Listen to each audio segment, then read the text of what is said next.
யார் ஓணும் பொட்டியா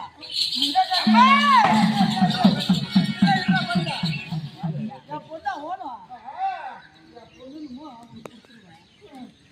அறியாதுவேன் கொடுப்பண்டா என் பொண்ணை குத்துருவேன் ஆனா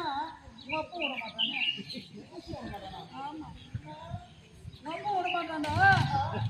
என் பொண்ணு மேல ரொம்ப ஆசைப்பட்டு இருக்குதுடா